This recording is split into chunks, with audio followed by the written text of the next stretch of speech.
Je lui demande d'aller regarder qu'est-ce qui s'est passé à des gens comme Sani Abacha. Qu'est-ce qui s'est passé à des gens comme Adolf Hitler? Beaucoup plus proche de lui, il a vu les Blaise Compaoré.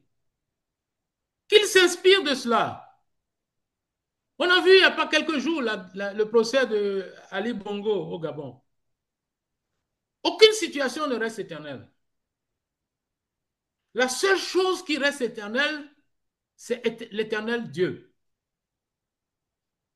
Toute autre chose en dehors de ça est soumise à la loi perpétuelle du changement qui veut que tout change et tout évolue. Même lui, il n'est rien qu'une denrée périssable. Il n'est pas mieux qu'un papillon éphémère. Je plains sa progéniture, je plains sa famille, je plains. Donc, vous parlez d'institution. Qui a élu les membres de cette institution? Vous avez entendu parler dans leur programme de révision un système quelconque projet pour élire ces membres-là? La création de cette institution, ça a été discuté avec qui? Dans quel cadre? Un seul individu ne peut pas se lever comme ça. Mais même, je pense que même en Corée du Nord, Kim Jong-un, il réunit au moins ses hommes, les membres du bureau politique, ils réunissent, mais au Bénin, là, c'est contraire, on ne voit pas.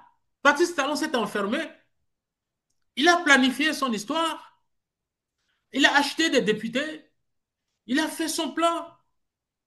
C'est ce qui se passe. Regardez comment ils se sont battus au Parlement pour voler le vote et dire qu'ils changent la Constitution.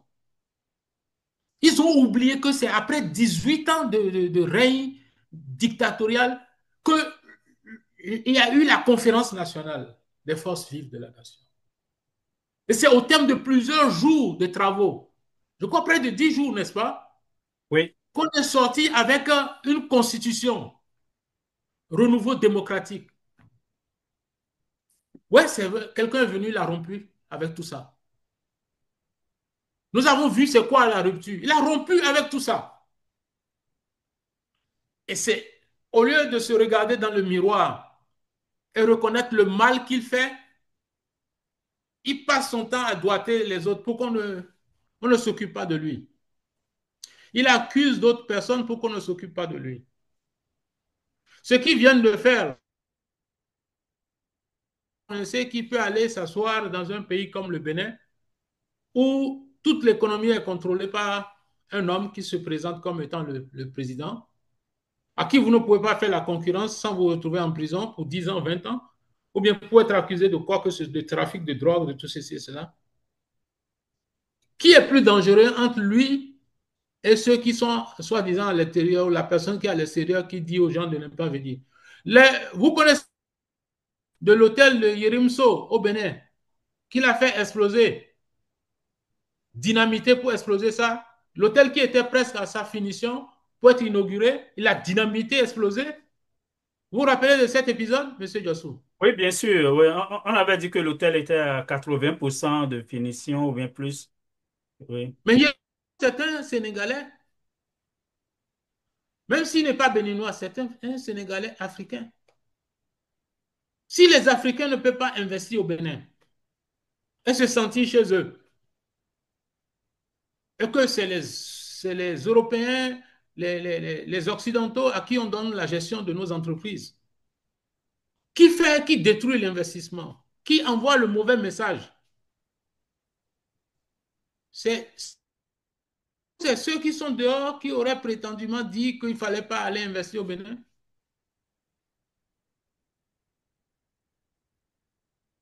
Vous savez, quand je parlais de l'homme tout à l'heure, l'homme, une fois quitté l'état naturel, l'état nature, comme on dit, et puis part dans l'état de la société, il passe d'une phase à une autre qui appelle à l'organisation, qui appelle à une sorte de pacte social, où il y a une sorte d'entente mutuelle. Il y a le pacte social, il y a une certaine adhésion. Il y a c'est comme dans un mariage. Vous ne pouvez pas aller attraper euh, une femme et vous accoupler à elle sans lui poser des questions sur qu'est-ce qu'elle pense de cette union. Mais nous vivons à une autre époque. Nous vivons à une autre époque. Mais je dis que euh, les populations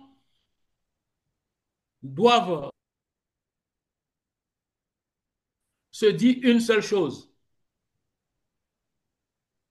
Patrice Talon et ses hommes nous lancent un défi. Mettons-nous ensemble pour relever ce défi. C'est dans cette logique que je me trouve. Si ce défi n'avait pas été lancé, il n'y aura pas l'occasion d'une prise de conscience collective. C'est en cela qu'il a quelque chose de positif. Ce n'est pas moi qui le dis, c'est un auteur américain qui le dit. N'importe quel imbécile peut tirer profit d'un gain ou d'une situation heureuse. Mais très peu sont capables de tirer profit d'une perte ou d'une situation catastrophique. Mais il dit, vous devez vous employer à tirer profit de vos pertes. Vous devez vous employer à tirer profit des situations les plus graves, des situations perdues. Quand vous vous employez à le faire, vous deviendrez des hommes extraordinaires dans un monde ordinaire. C'est Dale Carnegie qui l'a dit. Ne regardez pas seulement le côté négatif de ce qui vient de se passer. Parce que plus loin, il ajoute ceci. Tout événement qui vous arrive dans la vie porte en lui deux germes. Chaque événement porte deux germes, celui du bonheur et celui du malheur. Et il dit que le sort des événements dépend beaucoup plus de la gestion de l'événement que de l'événement en lui-même. Monsieur Jossou, si vous sortez demain matin et puis par hasard vous faites un accident, oui, vous avez cogné quelqu'un ou bien quelqu'un vous a cogné, je ne sais pas quoi, vous allez trouver ça comme une catastrophe. Mais cet événement, peut-être c'est l'occasion de rencontrer quelqu'un que vous n'auriez jamais rencontré, à qui vous n'auriez jamais parlé si vous n'aviez pas fait cet accident-là. Mais si vous vous contentez de ne regarder que l'accident, vous allez perdre l'opportunité d'exploiter cette rencontre que vous venez de faire. C'est peut-être ça l'aide, peut-être, mais vous pouvez en tirer des leçons. Je veux que le peuple, tous les Béninois, aient cette pensée positive. Moi, je veux dire à Patrice Talon ici, il continue de ne pas me faire peur. Je suis loin d'être découragé. Je lui demande d'aller regarder qu'est-ce qui s'est passé à des gens comme Sani Abacha. Qu'est-ce qui s'est passé à des gens comme Adolf Hitler? Beaucoup plus proche de lui, il a vu les Blaise Compaoré. Qu'il s'inspire de cela. On a vu il n'y a pas quelques jours le procès de Ali Bongo au Gabon. Aucune situation ne reste éternelle. La seule chose qui reste éternelle, c'est l'éternel Dieu. Toute autre chose en dehors de ça est soumise à la loi perpétuelle du changement qui veut que tout change et tout évolue. Même lui, il n'est rien qu'une denrée périssable. Il n'est pas mieux qu'un papillon éphémère. je plains sa progéniture, je plains sa famille, je plains quel est le lit qu'il prépare. Il parle de voilà siéger au Sénat pendant combien d'années? Bonne chance. Personne Re- ne m'a investi de quoi que ce soit, mais je lui dis, convaincu que je suis, il ne gagnera pas. Il ne gagnera pas parce que le seul éternel, c'est l'éternel Dieu. Et lui, il est éphémère comme moi. Le peuple est éternel. Ok. Revenons sur quelques grands changements qu'on a observés dans ce projet-là.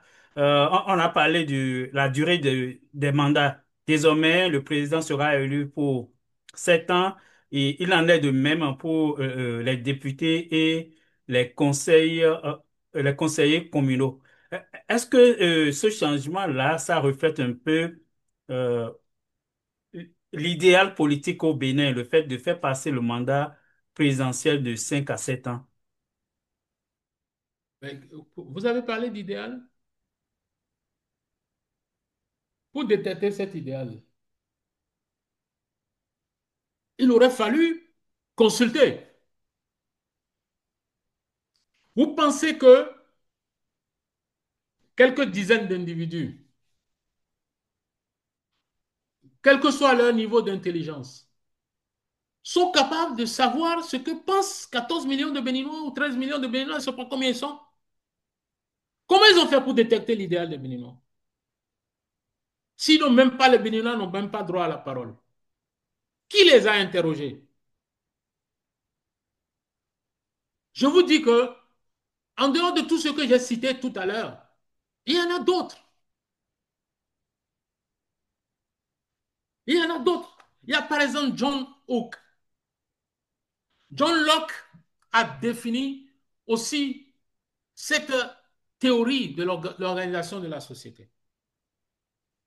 Ce pacte sociétal, bien avant lui, pour que le dernier sur la liste, Jean-Jacques Rousseau, parle de contrat social en parlant toujours de ce pacte social, où chacun essaye de donner un peu de lui, pour qu'ensemble nous formions quelque chose d'harmonie. C'est ça l'idéal de la société. Vous connaissez quelqu'un qui a consulté les populations? Des députés qui ont été nommés dans les circonstances que vous connaissez, M. Jossou. Vous vous rappelez de l'élection de 2023? Cette élection-là, dites-moi que ça a été les résultats qui ont conduit à donner 28 députés aux démocrates alors que les démocrates avaient largement la majorité. Les démocrates avaient largement la majorité. Tout le monde a vu le vote. Malheureusement, celui qui est censé représenter les démocrates, leur président, Éric Mouleté, sort, il fait un communiqué pour interdire à ces militants de publier les résultats sur les réseaux sociaux et permettre à Patrice Talon de s'enfermer et attribuer 28 députés. Mais là, vous me parlez d'idéal. On installe l'inégalité. On institue l'inégalité. On légitime l'injustice.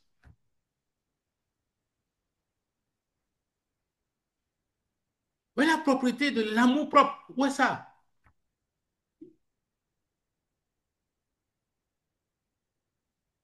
On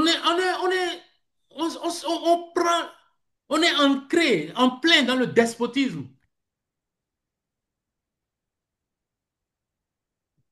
Nous sommes nés libres, nous sommes nés libres, nous sommes des hommes libres, nous sommes nés libres. Quand l'homme naît, il est libre. Mais partout, nous sommes dans les chaînes partout. À l'état civique, on est enchaîné. Le mot idéal, je m'excuse, mais monsieur Jossou, ça me met hors de moi. Parce que personne ne nous consulte, personne ne consulte le peuple. Tout le monde prétend agir au nom de ce peuple-là. Il y a plusieurs types de crimes. Vous savez, entre un voleur qui vient voler qui vient briser votre maison, briser votre porte et voler ce qu'il y a là-dedans. Lui, il ne vous connaît pas, vous ne le connaissez pas. Ou bien il vous a observé de loin, mais vous n'avez pas un deal avec lui. Il vous poignarde un peu dans le dos. Il y a lui. Et puis il y a celui que vous avez pris la peine d'aller élire, à qui vous déléguez votre pouvoir et qui utilise ça pour vous mettre à l'esclavage. C'est ça que Étienne de la Boétie appelle l'esclavage, la soumission volontaire. C'est ce qui se passe. Regardez comment ils se sont battus au Parlement pour voler le vote et dire qu'ils changent la Constitution. Ils ont oublié que c'est après 18 ans de règne dictatorial qu'il y a eu la conférence nationale des forces vives de la nation. Et c'est au terme de plusieurs jours de travaux, je crois près de 10 jours, n'est-ce pas, Oui, qu'on est sorti avec une constitution, renouveau démocratique. Ouais, quelqu'un est venu, la rompu avec tout ça. Nous avons vu c'est quoi la rupture. Il a rompu avec tout ça. Sous prétexte qu'il sait, il connaît pour nous ce qui est mieux pour nous, mieux que nous-mêmes.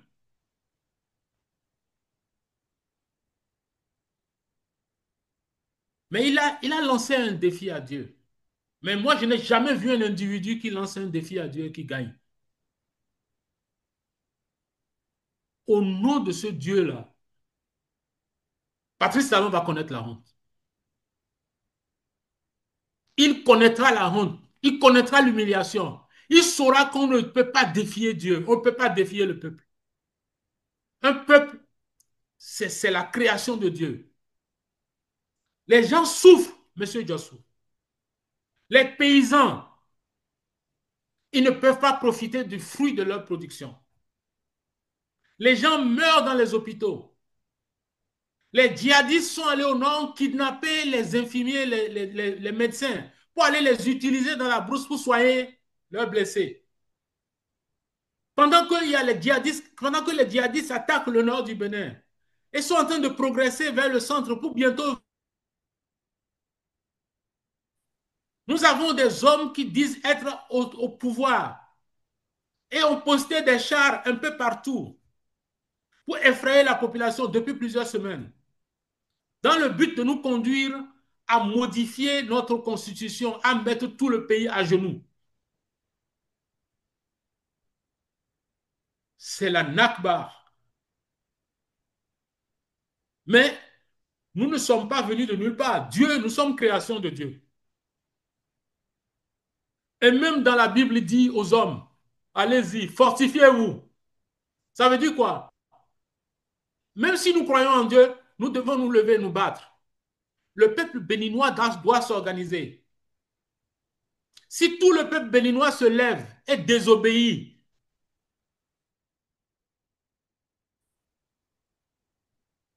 à travers la désobéissance, restez chez vous. Décidez d'un jour, restez chez vous. Organisez-vous, résistez. Il y a combien de policiers? Ils peuvent rentrer dans combien de maisons? Ils vont tuer combien de personnes? Ils ne pourront pas, même pas tuer une seule mouche. Baptiste Taron va tomber.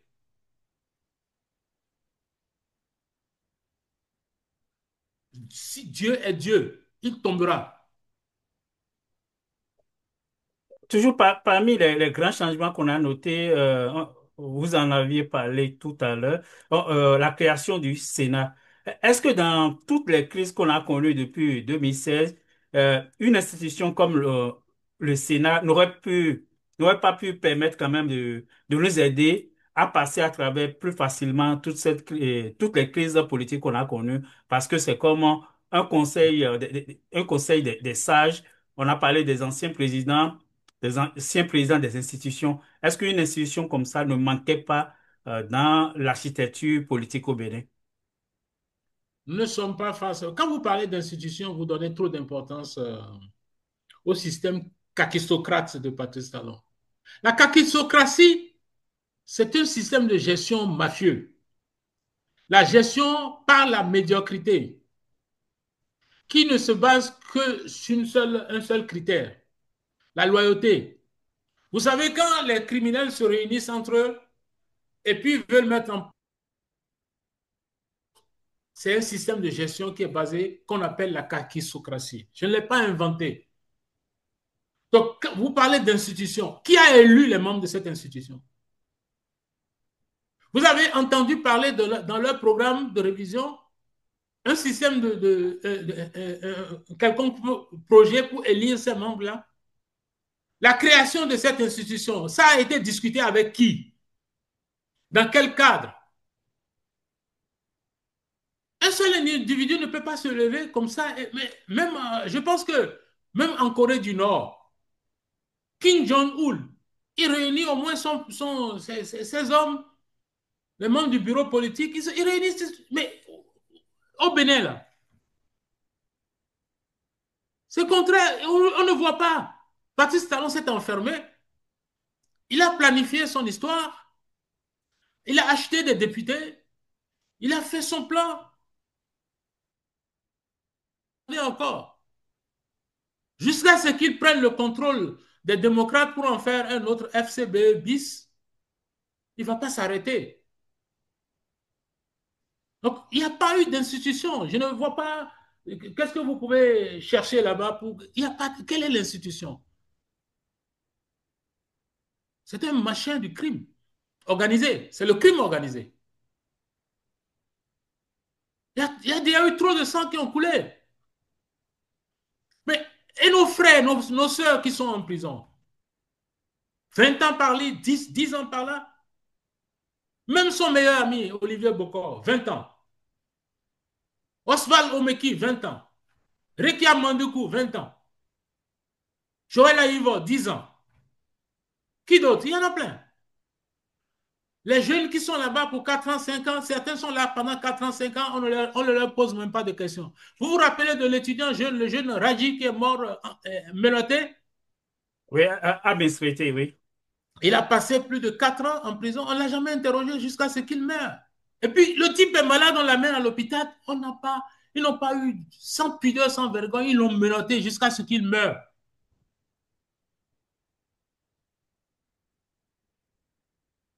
Combien de personnes vont mourir pour que nous, Patrice Talon, soit content parce qu'il nous a donné quelques routes facturées, surfacturées à 10 fois, 20 fois le prix. Les kilomètres de routes qui sont facturés à 8 milliards au lieu de 350 millions, au maximum 500 millions le kilomètre.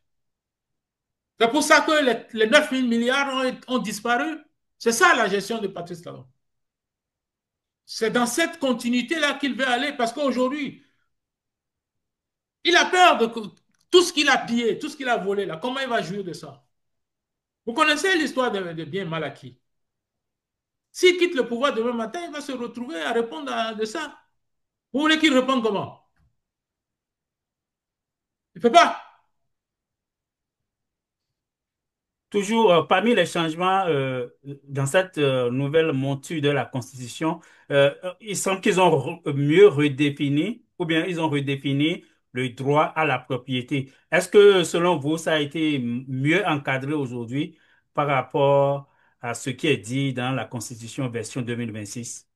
La Constitution a déjà prévu depuis 1990 euh, le droit à la propriété privée. Je ne sais pas qu'est-ce qu'il cherche à... En fait, il vous explique que tout ce que lui l'a arraché par la force, par décision administrative, j'espère que vous avez vu cette phrase-là passer, n'est-ce pas? Bien sûr, oui. Ça devient quelque chose de définitif, puisque c'est inscrit dans la Constitution. Mais même, rappelez-lui, puisqu'il fait preuve d'illettrisme, il fait preuve d'illettrisme, carrément. Rappelez-lui que même Hitler avait une constitution. Hitler avait une constitution, n'est-ce pas? Blaise Compaoré avait une constitution au Burkina Faso. Ali Bongo aussi en avait une. Il y en a ainsi de suite, il y en a plein, il y a plein de cas. Donc, si ça peut lui faire plaisir de rêver debout, il ne peut rien attendre. Il peut mettre tout ce qu'il veut. Il ne faut pas que quelque chose lui arrive. Il faut qu'il reste là éternellement, hein, qu'il remplace Dieu. Il défie Dieu, il insulte Dieu. Et il aura la réponse. Pour finir cet entretien, il y a une nouvelle notion aussi qu'on a introduite dans cette constitution. On parle de trêve politique. Autrement dit, après la prochaine élection présidentielle, euh, on ne doit plus faire de débat politique jusqu'à la veille d'une autre élection. Est-ce que vous pensez que ça pourrait faire avancer durablement le pays? Je vais répondre en disant ceci. Il y avait un monsieur, un ministre de Houphouët-Boigny qui se promenait et racontait à tout le monde que Houphouët-Boigny voulait le nommer Premier ministre. À l'époque, vous savez que Houphouët-Boigny, jusqu'à l'arrivée du président Ouattara, il n'avait jamais eu de Premier ministre. Le seul qu'il a eu jusqu'à sa mort, c'était le président Ouattara. Et à l'époque, dire que quelqu'un qui prétend être en position d'être nommé Premier ministre, c'était un grand événement en Côte d'Ivoire. Et les gens sont allés voir le président au feu pour lui dire, ah, mais il y a un tel qui dit que bientôt il sera votre Premier ministre. Vous connaissez la réponse au fouet? Non? Il dit que en Côte d'Ivoire, euh, l'espoir est permis, le rêve aussi. Donc, dites à Patrice Talon qu'à l'instant où il peut espérer tout ce qu'il veut. Il peut rêver de tout ce qu'il veut. Personne ne va l'empêcher. Quand bien même lui refuse aux gens d'espérer. Il refuse aux uns aux autres de, de rêver. Parce que dans la vie, là, vous n'accomplissez rien si vous ne vous levez pas, que vous y pensez, que vous rêvez de cela. Ça ne peut pas se faire. Nous sommes tous des grands rêveurs. Mais lui, il refuse toutes sortes d'espoirs, toutes sortes de rêves à quiconque. Je lui souhaite bonne chance. C'est bizarre. Je n'ai pas du tout. Le désespoir ne m'envahit pas. Notez ça aujourd'hui, monsieur Jossou. De toute façon, nous sommes à l'ère du digital. Il n'y a rien que nous disons ou rien que nous faisons aujourd'hui qui ne soit pas connu, qui ne sera pas connu dans le futur. Ça fait des années que je continue de parler de ce sujet. Je n'ai jamais rien affirmé qui soit contraire. Parce que je n'ai pas cette force-là de mentir sur le compte de quelqu'un. Même Patrice Talon, on l'appellerait. Je ne ferai pas ça. Dieu va trancher.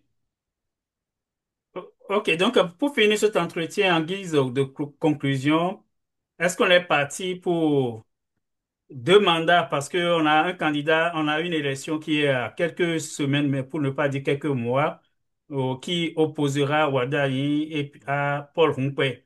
Est-ce qu'on est parti pour 2 septennats de Wadayi selon vous? Je vous ai euh, j'ai déjà eu un entretien avec vous ici. J'ai parlé de, de la candidature de Wadayi et Romiad Wadayi et j'ai dit que je craignais pour sa vie, je craignais pour son sort. Euh, euh, il y a quand même quelque chose qui est fascinant par rapport à tout ce qui se passe. Vous voyez, le phénomène que nous observons, c'est le fruit de plusieurs décennies de, de prévarication. C'est le fruit de plusieurs décennies de corruption. c'est le fruit de plusieurs ethnies d'actes répréhensibles. Euh, je ne vais pas arrêter de répéter parce que il faut répéter ça autant de fois pour que ça rentre dans l'esprit de tout un chacun. Ceux qui ont remis toute notre économie dans les mains de Patrice Talon depuis le régime Soglo, à partir des 3 usines de la Sonapra, euh, en passant par le régime Mathieu Kérékou, pour arriver au régime Yahi Boni qui a le plus donné euh, l'agriculture, les intrants, les subventions, les usines de coton, le sort des paysans pour son premier mandat. Pour son deuxième mandat, il lui donne la douane, le port, l'aéroport, les frontières. On lui a tout donné. Aujourd'hui, la seule personne qui peut se promener pour distribuer de l'argent au Bénin, il s'appelle Patrice Talon. Est-ce que vous savez que pour avoir donné de l'aide à des hôpitaux au Bénin et de critiquer Patrice Talon et son épouse parce qu'ils ne font rien pour les malades dans les hôpitaux, est-ce que vous savez qu'ils ont décrété que désormais, pour que quelqu'un aille aider les malades dans les hôpitaux, il faut avoir l'autorisation du gouvernement? Alors que lui-même, il ne traverse même pas la route pour aller au CNHU. Les gens meurent dans les hôpitaux. Les gars meurent de dialyse. Les gars meurent de petites maladies. Allez-y voir la salle des urgences au CNHU à Cotonou. C'est ça le plan de développement de Patrice Talon. Et quelle est votre question que vous avez posée pour finir? Quelle est la dernière question, Monsieur Jossou? Non, je demandais si on est parti pour 2 septennats de ministre Rumia Douadaï. Bon, c'est pour vous répondre en vous disant que quand vous avez toute cette catastrophe-là derrière vous, quand vous leur laisserez la main, ils feront plus que Paul Biya au Cameroun. Ce ne sera pas deux, ce sera X. Est-ce que j'ai répondu à votre question? Oui, parfaitement. Je ne vous entends plus. Parfaitement. Est-ce que vous m'entendez maintenant? Monsieur Rodriguez, vous m'entendez? Maintenant, oui. Ah, ok. Donc, vous avez demandé si vous avez répondu à la question et j'ai dit oui. Oui. Euh, Tant qu'on ne va pas, tant qu'on n'arrêtera pas Patrice Talon, il va continuer. Tant qu'on ne l'arrêtera pas, il va continuer. C'est mon mot de la fin. Ok, merci beaucoup de nous avoir accompagnés pour cette analyse de la nouvelle révision de la Constitution au Bénin. Merci beaucoup. Je vous en prie, c'est moi qui vous remercie.